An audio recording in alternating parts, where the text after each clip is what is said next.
Hello friends, welcome to the success Kendra. Friends, आज की इस वीडियो में हम लोग 67th बीपीएससी पीटी एग्जाम 2021 के लिए 38वीं बीपीएससी से लेकर के 66वीं बीपीएससी तक में जितने भी केमिस्ट्री से यानी कि रसायन विज्ञान से संबंधित प्रश्न पूछे गए हैं उनको हम लोग एक ही वीडियो में आज कवर कर लेंगे। फ्रेंड्स, जैसे कि आप सभी जानते हैं, हम लोग जो है घटना चक्र पूर्वावलोकन की जो ये नई पुस्तक आई हुई है जिसमें कि 66वीं बीपीएससी तक में पूछे गए सभी प्रश्नों को दिया गया है, सब्जेक्ट वाइज दिया गया है, इसी को हम लोग कवर कर रहे हैं। और साइंस सेक्शन में ऑलरेडी हम लोगों ने फिजिक्स और बायोलॉजी का कवर कर लिया है। अगर आपने नहीं देखा है फिजिक्स और बायोलॉजी वाला वीडियो तो लिंक आपको डिस्क्रिप्शन में मिल जाएगा, आप लोग जरूर देख लीजिएगा। चैनल पर अगर आप पहली बार आए हैं तो चैनल को सब्सक्राइब कर लीजिएगा, साथ ही साथ बेल आइकन को यानी कि घंटे के निशान को जरूर दबा लीजिएगा, ताकि जब भी इस तरह का कोई भी इंपॉर्टेंट वीडियो अपलोड किया जाए तो उसका नोटिफिकेशन सबसे पहले आपके पास पहुंच जाए। तो चलिए फ्रेंड्स, बिना देरी किए हुए आज का सेशन स्टार्ट करते हैं। फ्रेंड्स, प्लीज़ वीडियो को लाइक और शेयर जरूर कर दीजिएगा। तो फ्रेंड्स, जैसे कि मैंने अभी बताया है कि इससे पहले ऑलरेडी हम लोगों ने बायोलॉजी और फिजिक्स को कवर कर लिया है। उन दोनों वीडियोज़ का लिंक आपको आज की इस वीडियो के डिस्क्रिप्शन बॉक्स में मिल जाएगा, आप लोग जरूर देख लीजिएगा। देखिए फ्रेंड्स, आज के सेशन का पहला प्रश्न है कि निम्नलिखित में से कौन सा एक तत्व नहीं है, इसमें से कौन सा एक एलिमेंट नहीं है। तो राइट आंसर जो होगा ऑप्शन नंबर सी हो जाएगा, गैस। गैस जो है यह एक मिश्रण है, ध्यान रखेंगे। देखिए फ्रेंड्स, ये प्रश्न जो पूछा गया है 65वीं बीपीएससी 2019 में ये पूछा गया प्रश्न है। उसके बाद अगला क्वेश्चन देखिएगा कि आधुनिक रसायन शास्त्र का जनक किसे कहा जाता है। आधुनिक रसायन शास्त्र का जनक जो है ये कहा जाता है आपको एंटोनी लेवेजियर को। Right answer option number C हो जाएगा, लेवोजियर को।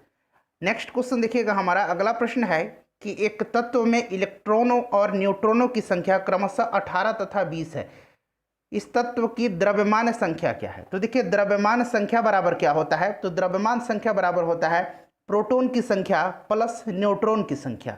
यहाँ पर आप देखिएगा फ्रेंड्स, यहाँ पर आपको इलेक्ट्रॉन की संख्या दिया गया है, तो इलेक्ट्रॉन की संख्या बराबर प्रोटॉन की संख्या होता है। जितना इलेक्ट्रॉन का संख्या होता है उतना ही प्रोटॉन का संख्या होता है। यहाँ इलेक्ट्रॉन 18 दिया गया है, इसका मतलब प्रोटॉन की संख्या भी 18 है।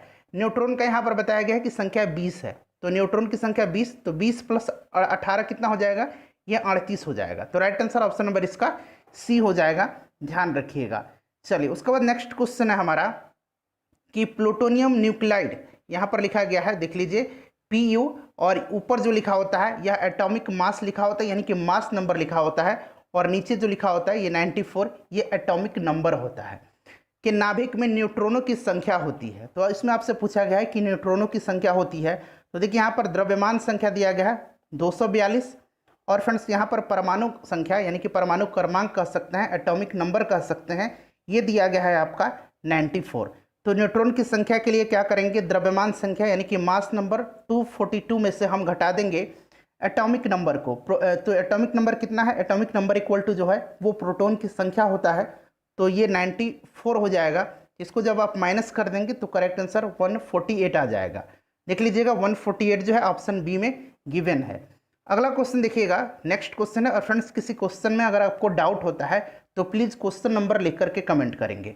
देखिए, फैराडे स्थिरांक है, ये प्रश्न देख सकते हैं फ्रेंड्स, ये बीपीएससी 2020 में पूछा गया प्रश्न है, प्रीवियस ईयर यह प्रश्न पूछा गया था। तो देखिए, फैराडे स्थिरांक जो है एक सार्वभौमिक स्थिरांक है, तो राइट आंसर जो है इसका आपका ऑप्शन नंबर डी हो जाएगा, सार्वभौमिक स्थिरांक। निम्न में से किसका पीएच मान 7 होता है। तो इसमें से पीएच मान 7 जो है यह शुद्ध पानी का भी है और उदासीन विलयन का भी है। आपको पता है फ्रेंड्स कि पीएच स्केल पर 7 से जो अधिक होता है वो क्षारीय होते हैं, 7 से जो कम होते हैं वो अम्लीय होते हैं। जिनका 7 होता है उनको उदासीन विलयन भी कहा जाता है, ठीक है। तो शुद्ध पानी का भी 7 होता है और उदासीन विलयन का भी पीएच मान 7 ही होता है। तो राइट आंसर जो होगा इसका ऑप्शन नंबर ई हो जाएगा, उपयुक्त में से एक से अधिक। नेक्स्ट क्वेश्चन देखिएगा, पानी का पीएच मान, तो पानी का पीएच मान 7 हो जाएगा। उसके बाद आपसे पूछा जाए कि नमक का, जो खाने वाला नमक है हम लोग खाते हैं, उसका भी पीएच मान 7 ही होता है, ठीक है फ्रेंड्स, तो ध्यान रखेंगे। नेक्स्ट क्वेश्चन देख लीजिएगा, अगला क्वेश्चन हमारा देखिए, ये प्रश्न जो है 66वीं बीपीएससी में पूछा गया प्रश्न है। देखिए, प्रश्न कह रहा है कि एक घोल का पीएच 3 से 6 बदलता है, H+ आयन की सांद्रता जो होगी क्या होगी। ऑप्शन के हिसाब से आप पढ़ लीजिएगा और यहाँ पर समझिएगा। तो फ्रेंड्स, यहाँ ध्यान देंगे, देखिए फ्रेंड्स, यहाँ पर हम पहले pH 1 मान लेते हैं, ये कितना है 10⁻³ है। फिर pH 2 कितना हो जाएगा, तो ये हो जाएगा 10⁻⁻6। अच्छा, इसमें टोटल चेंजिंग कितना हुआ है, तो देखिए इसमें कमी आई हुई है। कमी कितनी आई हुई है? तो 10⁻³ की कमी आई हुई है। ठीक है, ये -3 से कितना हो गया? -6 हो गया है। तो कमी कितनी आई है? 10⁻³ तो ये कितना हो जाएगा?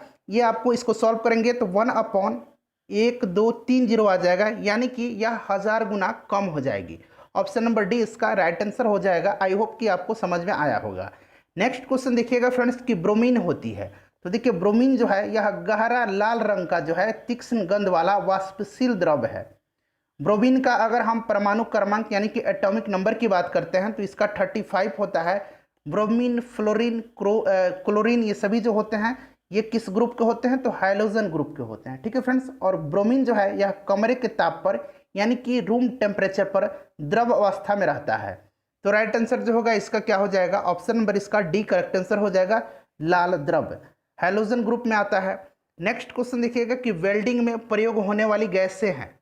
वेल्डिंग में प्रयोग होने वाली कौन सी गैसें हैं? तो इसमें एसिटिलीन और ऑक्सीजन का उपयोग किया जाता है। एसिटिलीन गैस और ऑक्सीजन अभिक्रिया द्वारा ताप के माध्यम से धातुओं को पिघला कर जोड़ा जाता है। ठीक है फ्रेंड्स, तो राइट आंसर जो होगा इसका ऑप्शन नंबर सी हो जाएगा, ऑक्सीजन तथा एसिटिलीन। क्वेश्चन नंबर 11 देखिएगा। इससे पहले ऑलरेडी हम लोगों ने बिहार का भूगोल, बिहार का इतिहास, आधुनिक भारत का इतिहास, मध्यकालीन भारत का इतिहास, प्राचीन भारत का इतिहास, पॉलिटी का हमने एक वीडियो कवर किया हुआ है। सभी वीडियोस का लिंक डिस्क्रिप्शन में मिल जाएगा। आज हमारा साइंस का सेक्शन भी कंप्लीट हो जाएगा। देखिए फ्रेंड्स, गैल्वेनाइज्ड लोहे के पाइप पर परत होती है, तो इस पर जो परत चढ़ाई जाती है ये परत होती है जस्ते की, जिंक की। ठीक है फ्रेंड्स, ध्यान रखेंगे। और आपको पता है कि ये जो जिंक की जो परत चढ़ाई जाती है, पतली परत, इसको क्या कहा जाता है? यसद लेपन कहा जाता है। अंग्रेजी में इसको कहा जाता है गैल्वेनाइजेशन। तो right answer option number A हो जाएगा, ध्यान रखेंगे। उसके बाद देखिए कपड़े साफ करने में प्रयोग होने वाले डिटर्जेंट है। तो ये डिटर्जेंट जो है ये सल्फोनेट है। Option number D right answer हो जाएगा, सल्फोनेट हो जाएगा। बहुत लोग बताएंगे कार्बोनेट होगा, लेकिन इसका सही आंसर सल्फोनेट होगा, ध्यान रखेंगे। ठीक है, चलिए उसके बाद नेक्स्ट क्वेश्चन देख लीजिएगा। अगला क्वेश्चन है कि वह तत्व जो मानव पसीने के माध्यम से उत्सर्जित होता है वो इनमें से कौन सा तत्व है? देखिए फ्रेंड्स, पसीने में मुख्य रूप से पानी पाया जाता है, परंतु इसमें खनिज अम्ल और यूरिया भी मौजूद रहते हैं। पसीने में मुख्य रूप से sodium, potassium, calcium, magnesium, zinc, iron इत्यादि तत्व पाए जाते हैं। तो राइट आंसर इसका ऑप्शन नंबर ई हो जाएगा, एक से अधिक। नेक्स्ट क्वेश्चन देखिएगा कि नीला थोथा, नीला थोथा रासायनिक रूप से है। नीला थोथा यानी कि ब्लू विट्रियोल, यहाँ मैं लिख देता हूँ ब्लू VITRIOL। ठीक है, याद रखेंगे। नीला थोथा जो होता है यह होता है copper sulphate, copper sulphate CuSO4 × 5H2O। ठीक है, ये फॉर्मूला आप याद रखेंगे। अगर आपसे पूछा जाए कि सफ़ेद थोथा, ठीक है फ्रेंड्स, सफ़ेद थोथा, तो सफ़ेद थोथा होता है जिंक सल्फेट। ठीक है, ZnSO4, यहाँ मैं लिख देता हूँ ZnSO4 × 7H2O। यहाँ पर देखिए 5H2 है, यहाँ 7H2 होगा। उसी प्रकार से हरा थोथा अगर कहा जाए आपको ग्रीन विट्रियोल, तो ये होता है FeSO4 × 7H2O। तो इसको भी आप ध्यान रखेंगे, फेरस सल्फेट। नेक्स्ट क्वेश्चन देखिएगा कि निम्नलिखित में से सबसे भारी धातु कौन सी है? तो सबसे भारी धातु जो है वो तो आपको पूछा गया है निम्नलिखित में से, इसमें से पूछा गया। इस प्रकार से अगर पूछा जाता कि सबसे भारी धातु, यहाँ निम्नलिखित न लगा जाता तो ध्यान रखेंगे सबसे भारी धातु जो होता है ये ऑस्मियम होता है। लेकिन आपको इनमें से पूछा गया है, तो इनमें से प्लेटिनम जो है सबसे भारी धातु होता है। ठीक है, ध्यान रखेंगे। चलिए उसके बाद नेक्स्ट क्वेश्चन देखिएगा। और सबसे हल्का धातु जो है यह लिथियम होता है, इस बात का भी आपको ध्यान रखना है। स्टेनलेस स्टील यानी कि SS जो है एक मिश्र धातु होता है। तो यह मिश्र धातु जो होता है फ्रेंड्स यह किससे होता है? तो देखिए अगर हम बात करते हैं तो इसमें कार्बन के साथ निकेल और क्रोमियम दोनों मिलाया जाता है। देखिए यहाँ लोहे और निकेल है और यहाँ पर क्रोमियम भी दिया गया है। ठीक है, तो एक से अधिक इसका करेक्ट आंसर हो जाएगा। ऑप्शन नंबर इसका ई जो होगा करेक्ट आंसर हो जाएगा। उसके बाद नेक्स्ट क्वेश्चन देख लीजिएगा कि टूटी हुई हड्डियों की रक्षा के लिए प्लास्टर ऑफ पेरिस का प्रयोग होता है, यह क्या है? तो प्लास्टर ऑफ पेरिस जो होता है यह जो होता है फ्रेंड्स यह जिप्सम होता है। Option number D right answer हो जाएगा। जिप्सम का फॉर्मूला याद रखेंगे, CaSO4 × 2H2O होता है। ठीक है फ्रेंड्स, ध्यान रखेंगे। जिप्सम का फॉर्मूला होता है CaSO4 × 2H2O। इसको जो है 373 केल्विन पर, ठीक है, इसको 373 केल्विन पर गर्म करने पर यह जल अणुओं को त्याग कर देता है और कैल्शियम सल्फेट हेमीहाइड्रेट, जिसको कि हिंदी में अर्ध हाइड्रेट कहा जाता है, उसको बना लेता है और इससे ही प्लास्टर ऑफ पेरिस कहा जाता है। उसके बाद अगला क्वेश्चन देखिएगा कि प्लास्टर ऑफ पेरिस का फॉर्मूला क्या है। तो प्लास्टर ऑफ पेरिस का जो फॉर्मूला हो जाएगा ये ऑप्शन नंबर बी हो जाएगा। नेक्स्ट क्वेश्चन देखिएगा कि एक हाइड्रोकार्बन जिसमें कार्बन के 2 परमाणु द्विअबंध यानी कि डबल बॉन्ड कहा जा रहा है, डबल बॉन्ड द्वारा जुड़े होते हैं, उसको कहा जाता है एल्कीन। सिंगल बॉन्ड होता है उसको एल्केन कहा जाता है, और जिसमें ट्रिपल बॉन्ड होता है उसको कहा जाता है एल्काइन। तो आप ध्यान रखेंगे यहाँ डबल बॉन्ड पूछा गया है तो ये हो जाएगा आपका एल्कीन।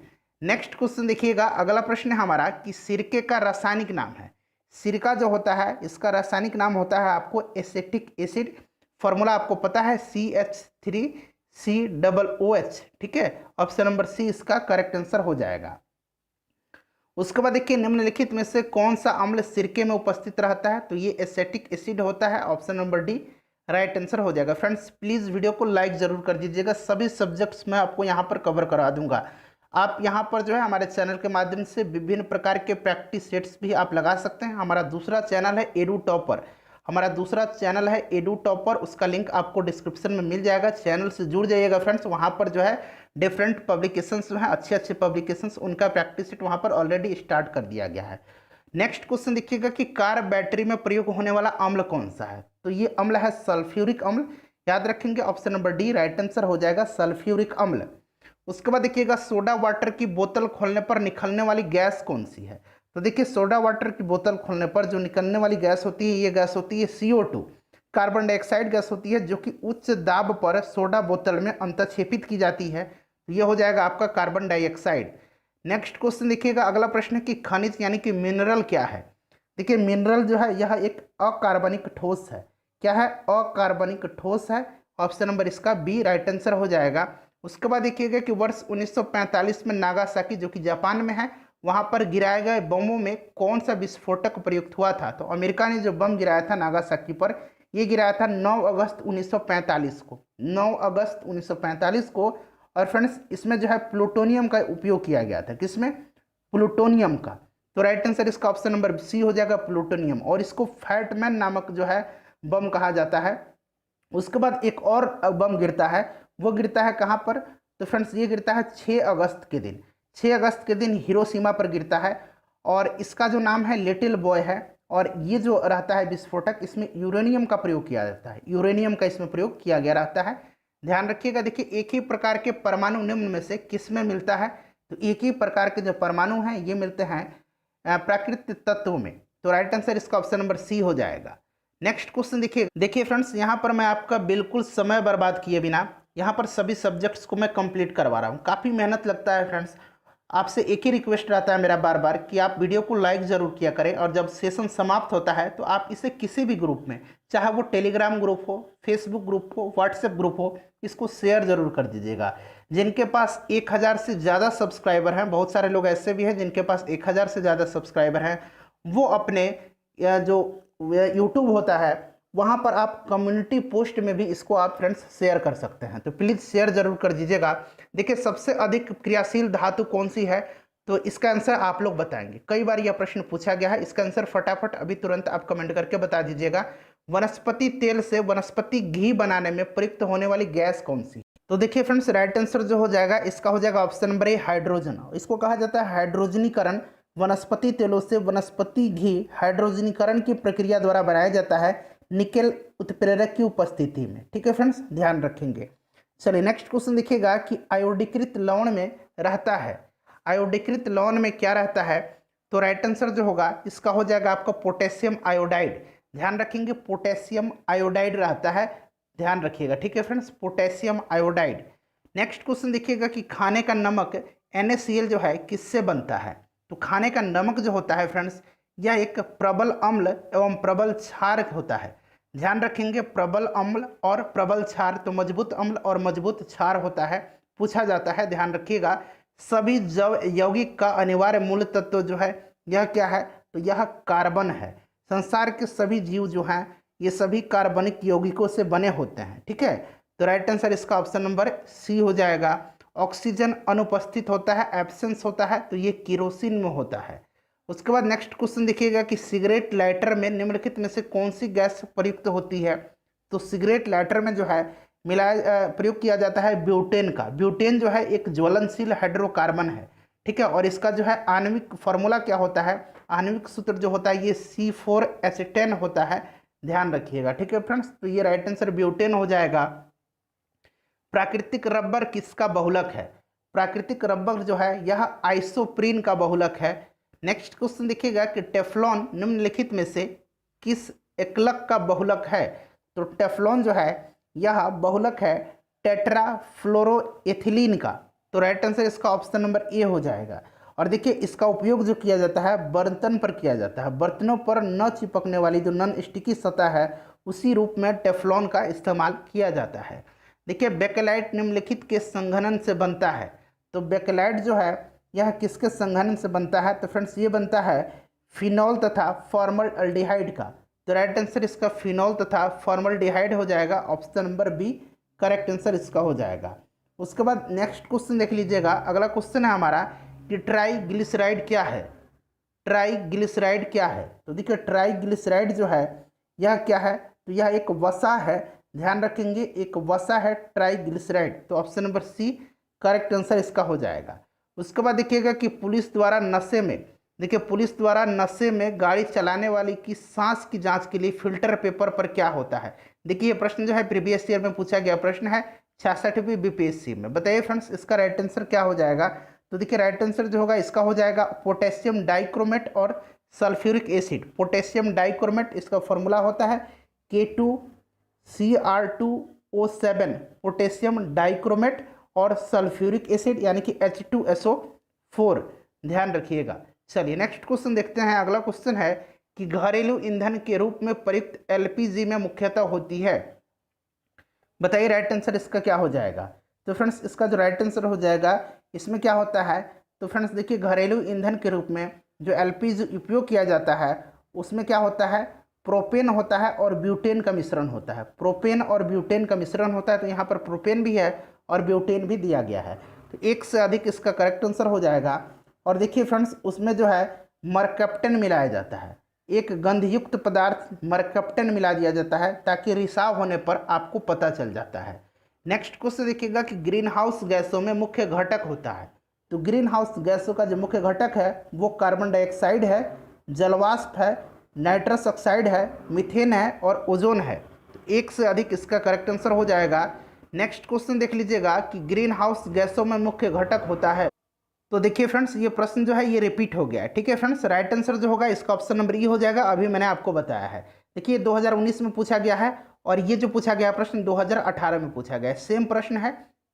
नेक्स्ट क्वेश्चन देख लीजिएगा कि पेट्रोल तथा डीजल के अधूरे जलने से उत्पन्न होती है। तो फ्रेंड्स पेट्रोल और डीजल के अधूरे जलने से कार्बन मोनोऑक्साइड गैस उत्पन्न होती है, कार्बन मोनोऑक्साइड, ठीक है।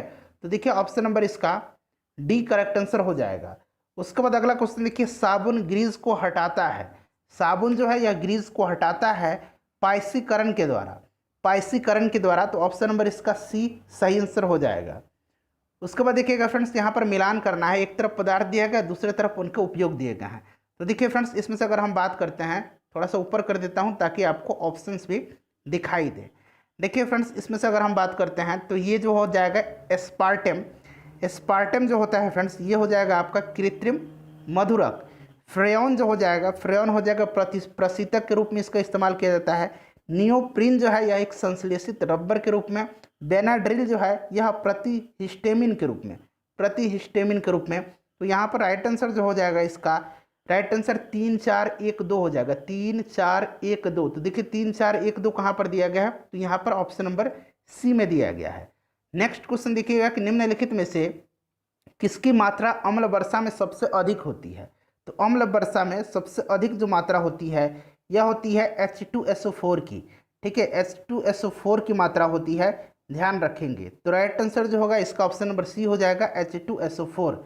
नेक्स्ट क्वेश्चन देखिएगा, अगला क्वेश्चन है हमारा फ्रेंड्स कि अम्ल वर्षा होती है। तो अम्ल वर्षा जो है यह किस कारण से होती है? तो अम्ल वर्षा मुख्य रूप से सल्फर ऑक्साइड, ठीक है, एवं नाइट्रोजन के ऑक्साइड के उत्सर्जन से होने वाली वर्षा है। और इन प्रदूषकों का उत्सर्जन जो है कारखानों से भी होता है, पेट्रोल से भी होता है, ऊर्जा उत्पादन संयंत्र में कोयला जलाने से भी होता है। तो देखिए यहाँ पर आपको एक से अधिक इसके ऑप्शन यहाँ पर दिए गए हैं, तो ऑप्शन नंबर ई इस समय अवेलेबल है आपके पास, आप ऑप्शन नंबर ई लगाएंगे। नेक्स्ट क्वेश्चन देखिएगा कि शुष्क बर्फ है, तो शुष्क बर्फ जो है ड्राई आइस, यह एक ठोस कार्बन डाइऑक्साइड है। Option number B right answer हो जाएगा। निम्नलिखित में से किसे शुष्क बर्फ कहते हैं, तो यह ठोस कार्बन डाइऑक्साइड हो जाएगा, ऑप्शन नंबर सी। अगला प्रश्न देखिए कि शुष्क बर्फ क्या है। देखिए लगातार प्रश्न पूछा गया, पहले ये प्रश्न बार बार पूछा जाता था, तो ये राइट आंसर ठोस कार्बन डाइऑक्साइड हो जाएगा। चूने का पानी किसके द्वारा दूधिया हो जाता है, चूने का पानी जो है यह दूधिया हो जाता है कार्बन डाइऑक्साइड के कारण से, ठीक है। तो राइट आंसर जो है ऑप्शन नंबर इसका बी हो जाएगा, कार्बन डाइऑक्साइड। जब कार्बन डाइऑक्साइड गैस को चूने के पानी में प्रवाहित करते हैं तो चूने का पानी दूधिया हो जाता है। एक कार बैटरी में प्रयुक्त विद्युत अपघट्य होता है, तो ये विद्युत अपघट्य जो है यह होता है sulphuric acid. Option number B right answer हो जाएगा, सल्फ्यूरिक एसिड। निम्न में से किसमें कार्बन नहीं है, तो देखिए इसमें से कार्बन किसमें नहीं है, तो कार्बन तो सभी में है, सभी कार्बन के अपरूप हैं, हीरा में भी है, ग्रेफाइट में भी है और कोयला में भी है। तो ऑप्शन नंबर डी हो जाएगा, उपरोक्त में से कोई नहीं। अगला क्वेश्चन कि निम्न में से सबसे सख्त जो है, सबसे हार्ड कौन सा है, तो इसमें सबसे हार्ड जो होता है यह हीरा होता है, ठीक है। हीरा सबसे कठोर प्राकृतिक पदार्थ है, ध्यान रखिएगा, ठीक है फ्रेंड्स। चलिए अगला क्वेश्चन देख लीजिएगा कि निम्न पदार्थों में से कौन सा पदार्थ खाने की वस्तुओं के परिरक्षण में प्रयोग होता है, तो यह पदार्थ जो है यह पदार्थ है सोडियम बेंजोएट। सोडियम बेंजोएट ध्यान रखेंगे फ्रेंड्स, काफ़ी इंपॉर्टेंट क्वेश्चन है ये। देखिए पारद धातु मिश्रण है, पारद धातु जो है यह मिश्रण है पारद युक्त मिश्र धातु की। राइट आंसर ऑप्शन नंबर इसका सी हो जाएगा। उसके बाद अगला क्वेश्चन देखिएगा कि खाना बनाने में प्रयोग की जाने वाली गैस मुख्यतः है, तो मुख्यतः खाना बनाने में प्रयोग जो किया जाता है मीथेन गैस का, यहाँ पर ऑप्शन दिया गया है मीथेन, ठीक है फ्रेंड्स। तो मीथेन हो जाएगा, ध्यान रखेंगे, ठीक है। चलिए अगला क्वेश्चन देख लीजिएगा कि निम्न धातुओं में से कौन सामान्य ताप पर द्रव होता है। सामान्य ताप पर द्रव जो होता है ये इसमें से कौन सा होता है, तो ये पारा होता है। Option number B right answer हो जाएगा। ठोस कपूर से कपूर वाष्प बनाने की प्रक्रिया को क्या कहते हैं, तो फ्रेंड्स इसको कहा जाता है ऊर्ध्वपातन, सब्लिमेशन कहा जाता है। Option number D right answer हो जाएगा। ऊर्ध्वपातन वह प्रक्रिया है जिसमें ठोस पदार्थ गर्म करने पर सीधा गैसीय अवस्था में रूपांतरित हो जाता है। नेक्स्ट क्वेश्चन देखिएगा, और पुनः ठंडा होने पर यह प्रारंभिक ठोस अवस्था में आ जाता है। अगला क्वेश्चन हमारा कि पीतल के बर्तनों को कलई करते समय गर्म बर्तन की सफाई करने के लिए प्रयोग किए जाने वाले अमोनियम क्लोराइड चूर्ण से निकलने वाला धुआं है। तो देखिए ये जो धुआं होता है यह अमोनिया और हाइड्रोक्लोरिक एसिड का होता है, ठीक है। तो राइट आंसर जो हो जाएगा इसका अमोनिया, और देखिए कहाँ पर है, ऑप्शन नंबर डी में है, अमोनिया और हाइड्रोक्लोरिक एसिड का। उसके बाद देखिए नींबू खट्टा किस कारण से होता है, तो नींबू जो खट्टा होता है कारण है इसका उसमें सिट्रिक एसिड पाया जाता है, सिट्रिक अम्ल पाया जाता है। अच्छा बताइएगा फ्रेंड्स कि इमली में कौन सा अम्ल पाया जाता है, इमली में कौन सा अम्ल पाया जाता है। देखिए वाहनों से निकलने वाली गैस कौन सी है, वाहनों से जो गैस निकलती है वो गैस कौन सी है, तो वाहनों से मुख्यतः carbon dioxide, carbon monoxide, nitrogen के ऑक्साइड, सल्फर डाइऑक्साइड एवं हाइड्रोकार्बन उत्सर्जित होते हैं। तो इस प्रकार से देख लीजिएगा, इसमें से कार्बन डाइऑक्साइड भी है, मोनोऑक्साइड भी दिया गया है, कार्बन मोनोऑक्साइड, नाइट्रोजन ऑक्साइड भी यहाँ पर दिया गया है। तो उपरोक्त में से एक से अधिक हो जाएगा इसका आंसर, ठीक है फ्रेंड्स, ध्यान रखिएगा। नेक्स्ट क्वेश्चन देखिएगा कि स्टील को कठोरता प्रदान करने के लिए बढ़ाई जाती है, यहाँ सिर्फ स्टील पूछा गया है, ध्यान रखेंगे यहाँ पर स्टेनलेस स्टील नहीं, सिर्फ स्टील पूछा गया है। और स्टील में कठोरता को बढ़ाने के लिए उसमें जो है कार्बन की मात्रा जो है बढ़ाई जाती है, तो कार्बन की मात्रा हो जाएगा option number A. Next question देखिएगा, अगला प्रश्न हमारा कि किस खनिज से रेडियम प्राप्त किया गया था, तो रेडियम जो प्राप्त किया गया था यह प्राप्त किया गया था पिच ब्लेंड से। किससे प्राप्त किया गया था, पिच ब्लेंड से प्राप्त किया गया था। तो राइट आंसर जो है इसका पिच ब्लेंड हो जाएगा। उसके बाद देखिएगा कि तैरने के तालाब में तैरने से मनुष्य की त्वचा जल जाती है, तो ये क्यों जल जाती है, तो देखिए ये जल जाती है क्लोरीन के कारण से, ठीक है फ्रेंड्स, क्लोरीन के कारण से जल जाती है, क्योंकि तालाब में जल शुद्धिकरण के लिए क्लोरीन का उपयोग किया जाता है, ठीक है। तो राइट आंसर इसका हो जाएगा क्लोरीन के कारण से। उसके बाद देखिए हाइड्रोजन को जलाने से क्या बनेगा, तो देखिए फ्रेंड्स अगर हम हाइड्रोजन को जलाते हैं, यहाँ पर देख लीजिएगा तो क्या बनेगा, कोई भी चीज़ कब जलता है तो ऑक्सीजन की उपस्थिति में ही जलेगा, ऑक्सीजन के प्रेजेंस में ही जलेगा। तो ये देखिए क्या बन जाएगा, ये बन जाएगा आपका 2H2O। बिल्कुल बैलेंस है, यहाँ पर देख लीजिए हाइड्रोजन 4 है, यहाँ भी हाइड्रोजन 4 है, यहाँ ऑक्सीजन 2 है, तो देख लीजिए यहाँ भी ऑक्सीजन यहाँ पर 2 है। ठीक है, तो ये जल बन जाएगा, तो जल मतलब पानी, ऑप्शन नंबर डी वाटर बनेगा। नेक्स्ट क्वेश्चन देखिएगा, सोने को घोला जा सकता है। तो देखिए फ्रेंड्स, सोने को जो है इसको घोला जा सकता है एक्वा रेजिया में। एक्वा रेजिया जो होता है यह सांद्र नाइट्रिक अम्ल और हाइड्रोक्लोरिक अम्ल का मिश्रण होता है।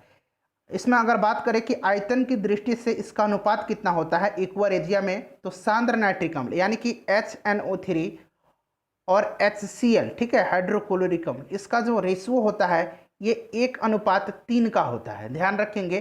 तो देखिए यहाँ से आपको ना ही सांद्र नाइट्रिक अम्ल दिया गया है और एक्वा रेजिया और हाइड्रोक्लोरिक अम्ल दिया गया और ना ही एक्वा रेजिया दिया गया है। ठीक है, तो इसमें से देखिए, इसमें से कोई नहीं इसका आंसर हो जाएगा।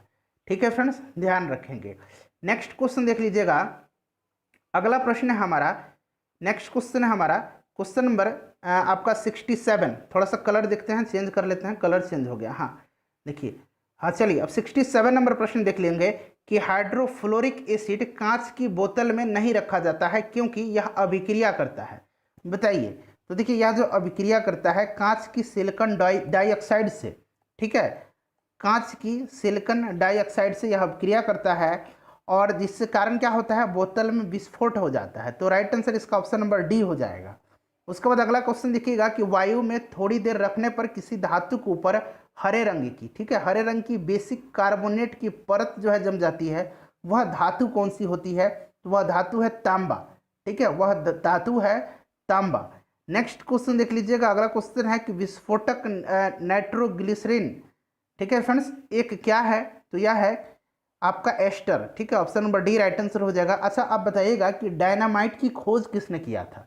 ठीक है, डायनामाइट की खोज किसने किया था। चलिए नेक्स्ट क्वेश्चन देख लीजिएगा कि घरेलू LPG सिलेंडरों में दाब मापक नहीं प्रदान किए जाते हैं क्योंकि ये LPG सिलेंडरों में गैस की मात्रा को प्रदर्शित नहीं कर सकते हैं। ऑप्शन नंबर बी जो है इसका राइट आंसर हो जाएगा, option number B. Next question देख लीजिएगा, अगला प्रश्न हमारा कि निम्नलिखित में से किस खनिज द्वारा लोहा प्राप्त किया जाता है। तो लोहा जो है यह हेमेटाइट और मैग्नेटाइट के द्वारा, हेमेटाइट और मैग्नेटाइट जो है ये लौह अयस्क हैं। तो यहाँ पर देखिए हेमेटाइट दिया गया है। देखिए विरंजक चूर्ण के लिए कौन सा कथन असत्य है। तो देखिए विरंजक चूर्ण यानी कि विरंजक चूर्ण का जो फॉर्मूला होता है वो क्या होता है, CaOCl2, CaOCl2।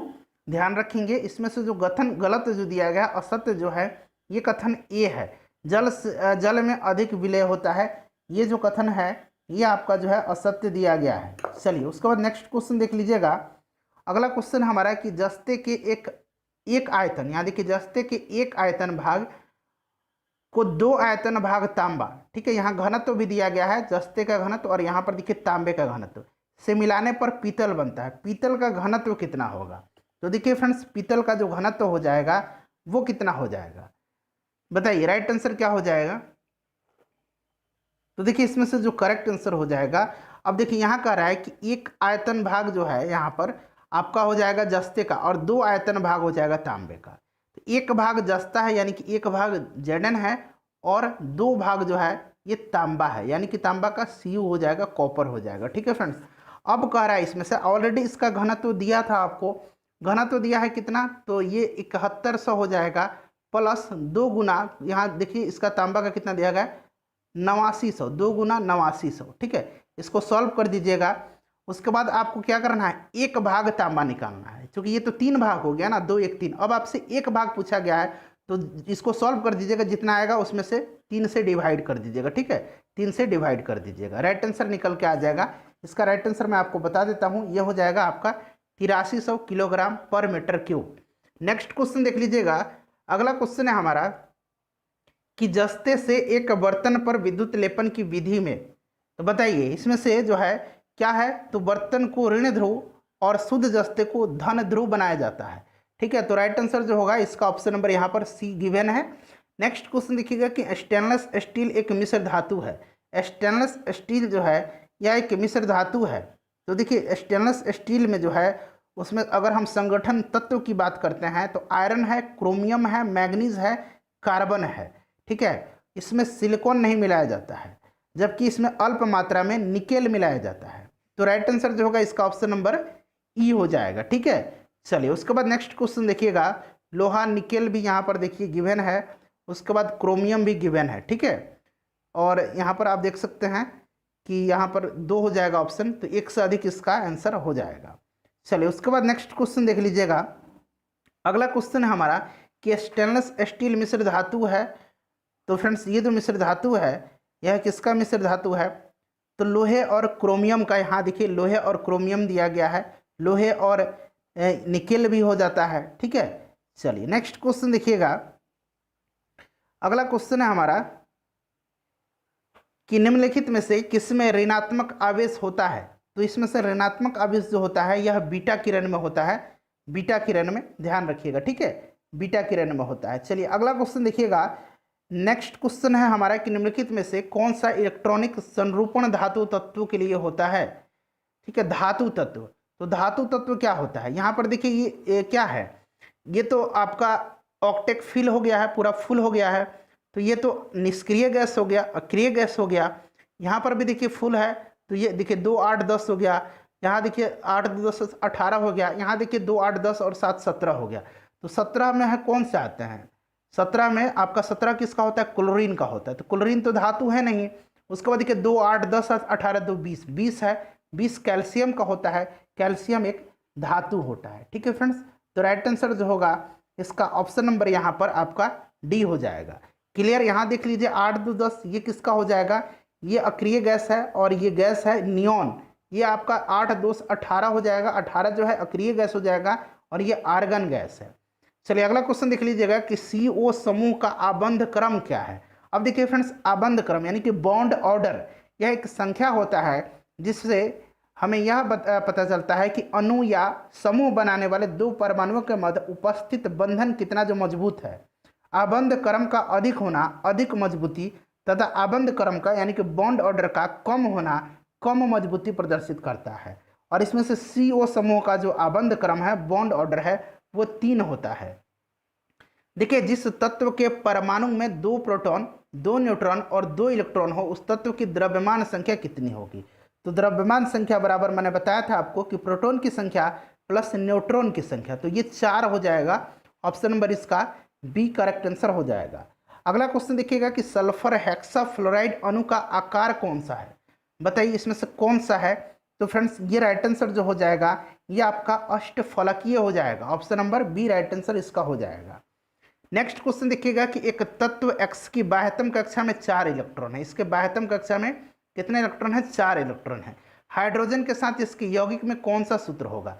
जब हाइड्रोजन के साथ हम इसकी यौगिक बनाएंगे ना तो X और S तो होगा ही, और ये जो 4 है ना ये हाइड्रोजन पर आ जाता है। ठीक है, अगर यहाँ 3 दिया रहता तो ये हाइड्रोजन पर H3 हो जाता। तो इस तरह से ध्यान रखेंगे XH4 हो जाएगा।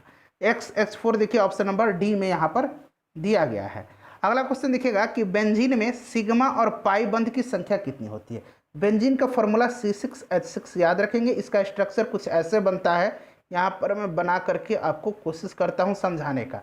देखिए यहाँ पर देखिए, यहाँ 6 कार्बन 6 हाइड्रोजन, तो ये 6 यहाँ देखिए हाइड्रोजन हो जाएंगे। ठीक है, यहाँ पर आप डिनोट कर लेंगे। अब देखिए यहाँ पर क्या होता है, डबल बॉन्ड, फिर यहाँ पर डबल बॉन्ड और यहाँ पर डबल बॉन्ड। अब देखिए जहाँ सिंगल बॉन्ड है, यहाँ सिंगल बॉन्ड है, यहाँ सिंगल बॉन्ड है, यहाँ सिंगल बॉन्ड है, यहाँ सिंगल बॉन्ड है, यहाँ है, यहाँ है। सभी सिंगल बॉन्ड पर जो है क्या है? सिग्मा है। ठीक है, तो सिग्मा हो जाएगा। सिग्मा को ऐसे डिनोट करते हैं, तो गिन लीजिए 1 2 3 4, यहाँ से शुरू किया है ना, 1 2 3 4 5 6। उसके बाद देखिए यहाँ एक हो जाएगा आपका 7, एक यहाँ है 8, उसके बाद एक यहाँ हो जाएगा आपका 9। उसके बाद जहाँ जहाँ डबल बॉन्ड है वहाँ भी एक सिग्मा बॉन्ड है, तो एक 10 हो जाएगा, एक 11 हो जाएगा और एक यहाँ 12। सिग्मा बॉन्ड कितना हो गया? 12।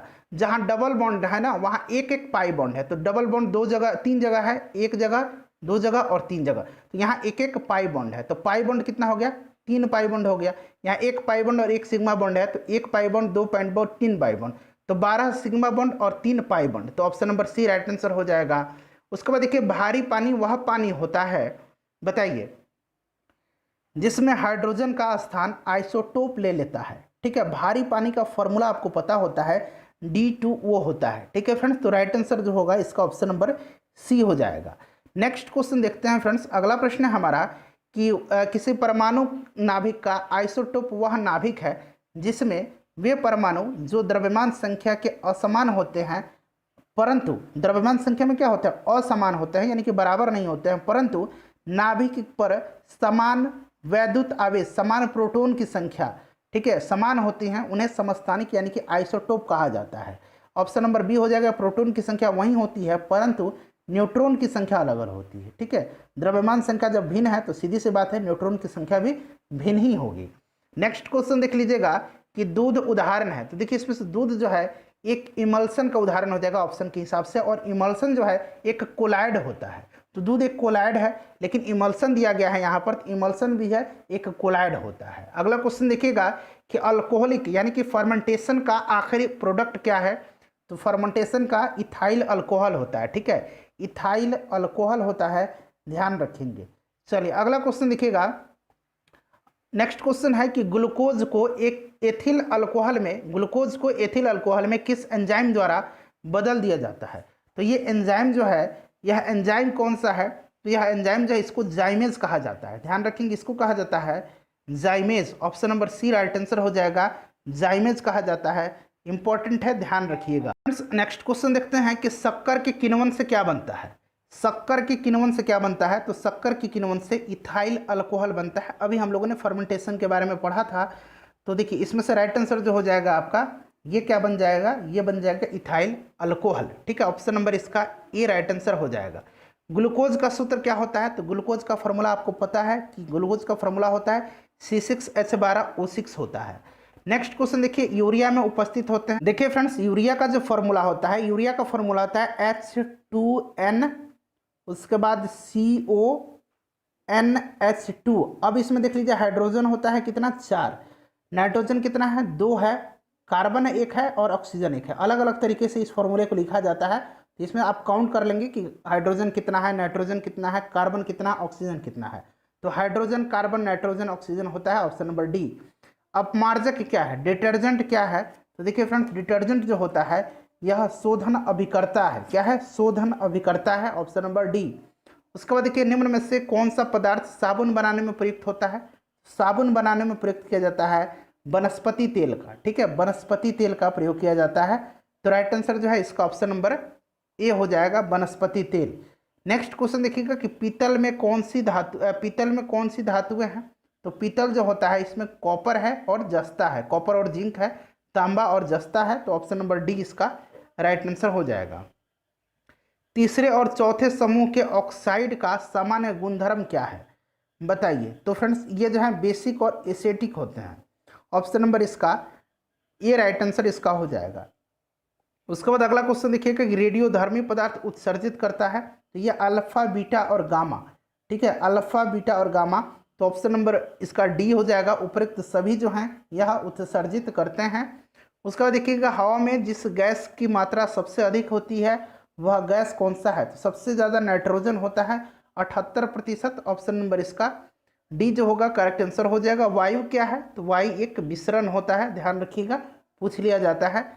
उसके बाद देखिए मच्छर भगाने वाली दवाओं में सक्रिय रसायन कौन सा है, तो ये रसायन जो होता है यह रसायन है एलिथ्रिन। एलिथ्रिन नामक यौगिक मच्छर भगाने वाली दवाओं में सक्रिय रसायन का काम करता है। अगला क्वेश्चन देखिएगा जल की अस्थायी कठोरता को कारण क्या है, तो ये अस्थायी कठोरता जो है यह कारण है इसका कैल्शियम तथा मैग्नीशियम के क्लोराइड और सल्फेट। ठीक है, तो ऑप्शन नंबर बी। उसके बाद देखिए हास्य गैस, हास्य गैस इसमें से क्या है, तो ये है फ्रेंड्स नाइट्रस ऑक्साइड। क्या है, नाइट्रस ऑक्साइड है। ऑप्शन नंबर इसका देख लीजिए नाइट्रस ऑक्साइड डी में दिया गया है। चलिए उसके बाद अगला क्वेश्चन देखिएगा निम्नलिखित में से किसे हंसाने वाली गैस कहा जाता है, तो अभी मैंने बताया आपको nitrous oxide. Option number B right answer हो जाएगा। उसके बाद यहाँ देखिएगा फ्रेंड्स ये हमारा लास्ट क्वेश्चन है आज का। देखिए प्रश्न कर रहे हैं यहाँ पर मिलान करना है। ठीक है, तो देखिए त्वचा कैंसर जो होता है ये होता है पैराबैगनी, तो पैराबैगनी हो जाएगा। ध्वनि प्रदूषण डेसिबल हो जाएगा। वैश्विक तापन जो है यह हो जाएगा आपका वैश्विक तापन किससे, तो कार्बन डाइऑक्साइड हो जाएगा, और ओजोन क्षेत्र जो है ये CFC हो जाएगा, क्लोरोफ्लोरोकार्बन। तो राइट आंसर जो है इसका ऑप्शन नंबर क्या हो जाएगा, ऑप्शन नंबर बी हो जाएगा। यहाँ पर देख सकते हैं इसका जो ऑप्शन नंबर बी जो हो जाएगा करेक्ट आंसर हो जाएगा। उम्मीद करता हूँ कि वीडियो आपको पसंद आई होगी। फ्रेंड्स प्लीज़ वीडियो को लाइक ज़रूर कर दीजिएगा और शेयर भी इसे ज़रूर कर देंगे।